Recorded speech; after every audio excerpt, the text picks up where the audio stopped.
Join nearly 1,400 entrepreneurs and students at the 2013 Collegiate Entrepreneurs Organization National Conference in Chicago, October 31st through November 2nd. Visit ceo.org for more information. That's c-e-o.org.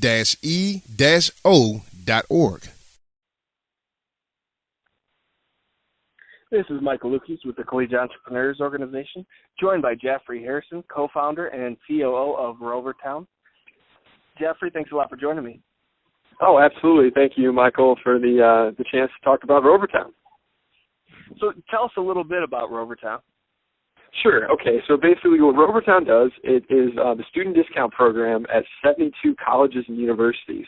So the idea is every college student is entitled usually to student discounts in their university community. But what we've done, instead of just showing a traditional student ID or finding a coupon book, what we've done is we put all those discounts on a smartphone app so students can instantly see those and redeem them right at their favorite college store. And how did you get started with the company? So basically, it's very interesting. The company's been around since 2009. I became heavily involved in 2011, so I wasn't originally one of the original founders. Basically, it started out as a plastic discount card where students would buy it at the local bookstore for $20, and then from there they would go around town and show it and get a free drink and so forth. So what happened was when smartphone apps became really prevalent, I was taking a tour of the Southern Illinois University Carbondale campus as an SIUE student, and I met some guys in the incubator, and they said, hey, we're doing this cool app called RoverTown, check it out. And I was like, this is great. We have a student discount program on our campus. We'd love to list it there and see if students, like it and get some traction there. And from there, brought it back to the SIUE campus, and we had 1,000 downloads in the first 30 days. So we really knew we had something special, and then from there we've been able to grow the company.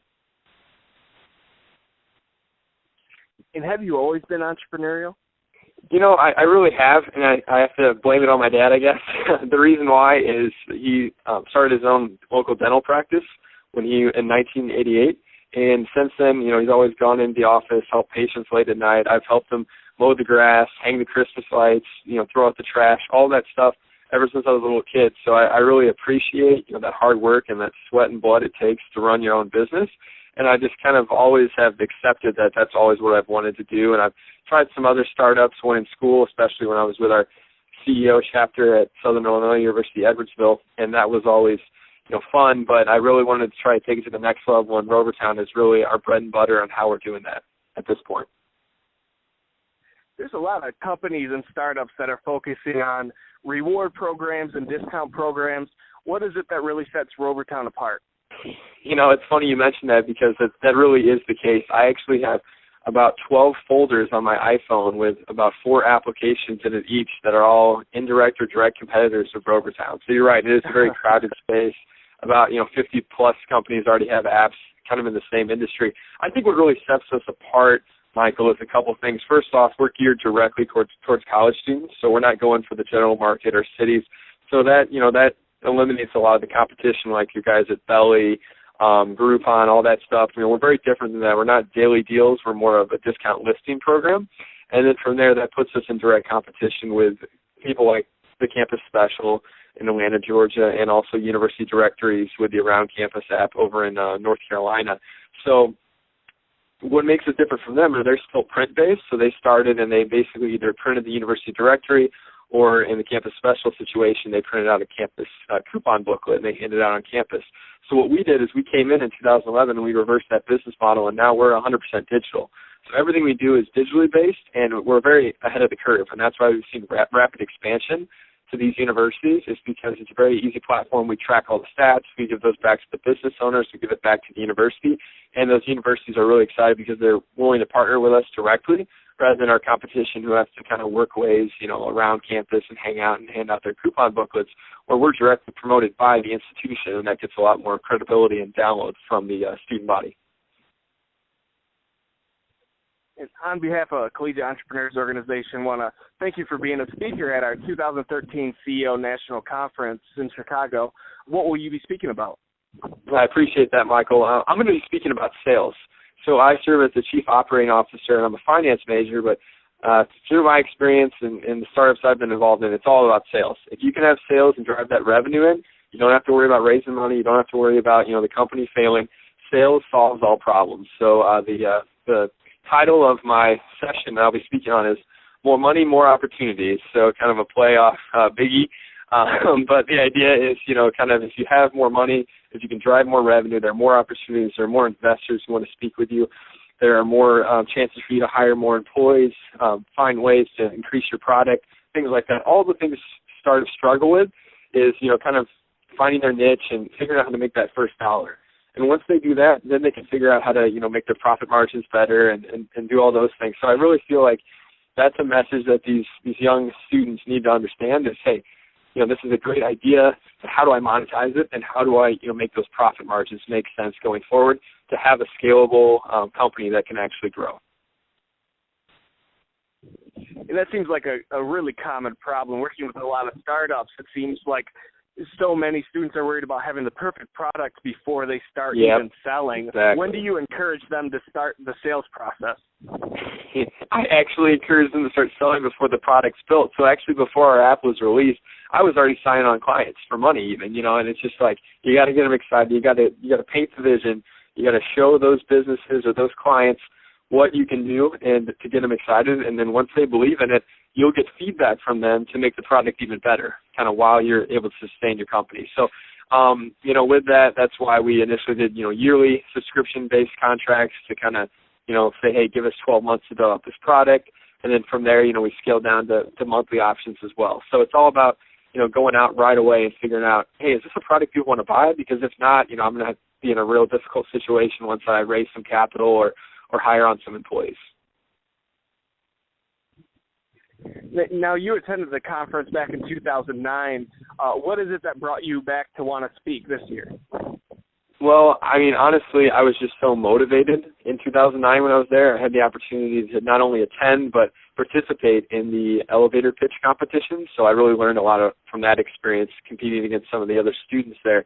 And I remember some of the sessions, and I guess I was, 20 back then, so my eyes were wide open. Big eyes listening to these great entrepreneurs in the Chicago area and all across the nation that have come up with these cool projects and products. I remember digital marketing was a hot thing there. Hey, how do I serve in ads on mobile websites and things like that. And I just remember meeting some of the younger speakers. I thought, well, if I can go back now at the age of 23 and still have some youth in me and give a chance to speak back, I think that really encourages the students because they're like, wow, the student just, this business owner just graduated college, this entrepreneur, and he's already had a successful startup. So I feel like if they can put that rather than just say another 65-year-old guy who did something in the past, no offense, but if they can see someone younger, that's really going to really encourage them that it's a reality, not just a dream. Definitely. And what's your best piece of advice for a young entrepreneur? I hate to say it, but sales. It's all about sales. We're just actually finishing another fundraising round for our company at this point, and it's because we're not profitable at this point. We need to grow, but it's like all the time, all the effort, and all the amending the operating agreement, talking to the current investors. There's a lot of wasted energy and time there, and if you can just find a way to scale off revenue, it just saves a lot of headache and makes a bigger payday by the time you finish the company. So, sales, I can't stress it enough. I read in all the interviews about great successful entrepreneurs and all the books I read. It's always, 3 times as hard as you expect and 5 times more expensive, because it's just something, even I see it weekly in our sales benchmarks and such, that we plan to hit this, but it takes us twice as long and just as much with the resources. So expect to put in that hard, hours. One of my pet peeves with other student entrepreneurs and just other entrepreneurs in general who have an idea is, they always say, I want to be my own boss. Well, I want to set my own hours. And then I just kind of look back and I say, well, okay, be prepared to work about 120 hours each week. You will be able to set those hours, but they're going to be not, during the usual 9 to 5 that most people are accustomed to. So I feel like, once you get into it, you got to just go with it and see it out, no matter if it's a huge success or somewhat of a failure. I think you learn from it. Right. Setting your hours as a young entrepreneur is like deciding between 5 or 7 per night. Exactly. You've spoken to a lot of entrepreneurs, Michael. You understand that.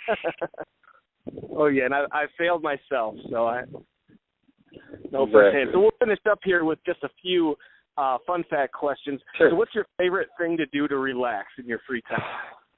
There's a couple things. So let's just talk about how to relax in the office first, because the office can be a stressful place. I had a chance to speak in the Philippines last year at the University of the Philippines in Manila, and they gave me a wind chime as one of the kind of gifts for coming to speak there.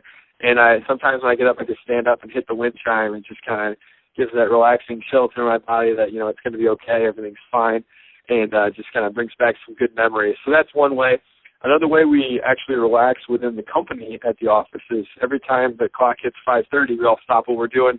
We walk into our other room, and we have a foosball table actually from 1967, made in Italy, and we all sit down and play that. We all play foosball for 20 to 30 minutes at the end of the day, just to kind of let out some frustration and also talk about the day and recap while having a little fun playing foosball. So that's kind of a fun thing we do. But as far as time off and away from the office, you got to do things that just kind of clear your mind. So the big thing, I try to keep all my work stuff at the office and kind of the personal stuff at home. And I love to play golf, ride the bike, work out a little bit. But, golf is really my go-to thing. I'll just go and chip balls outside. And I'll just take my sand wedge, just go around, even in downtown St. Louis, I go to the arch grounds and just chip around and just let my mind go. And I feel like that's a great way to relieve some stress. But I encourage everybody, whatever they do, whatever their, fun time is, you got to have it, because if you don't have it, you're going to burn out. And I've almost been to that point a couple times. Some of my other co-founders and other people I've met, that they get close to that burnout, and you got to just find that fun time too. So that's important for your employees as well. And I would definitely stress that to everyone. If you had to start or join a startup in a different industry, what would it be and why? Great question. So it has to be finance for me. And the reason why is I'm a finance major by trade, and I have my Series 65 financial advisor license. So technically I am a financial advisor. And I've always wanted to help people, especially in small communities like where I grew up, a small town, and understand the importance of helping save money for a college fund for your kids in the future, and also what a Roth IRA versus a traditional IRA means. All those fun things. I think it's important for them to understand that, because it's all about wealth security in the future. So I think that'd be a cool thing. I'm the kind of guy who just likes to execute things. I'm more of the doer than the creator. So I'm sure if another cool tech idea or something comes up, I'd want to do it. But for now, I want to try to get back into finance and kind of get my feet wet in that as well. If you could add one entrepreneur in the world to RoverTown, who would it be and why? Oh man, that's a good one. I'm going to have to go with Richard Branson, and I know it's probably a cop out, but the reason why is he's just such a go-to guy. He's got a great vision, likes to have fun, and that's kind of what our company culture is based around. I've read his biography and a couple other things about him. So I feel like if we structure that fun and that that attitude that any press is good press, whether it's good or bad, and just get that PR out, I think it really pushes us to the next level. And that's the person that I would definitely go to. And his experience these days would be fantastic too. Great. Well, once again, it's been Michael Lukey with Jeffry Harrison of RoverTown. Jeff, thanks again. We look forward to seeing you at the 2013 CEO National Conference. I'm looking forward to it as well. Thanks again, Michael.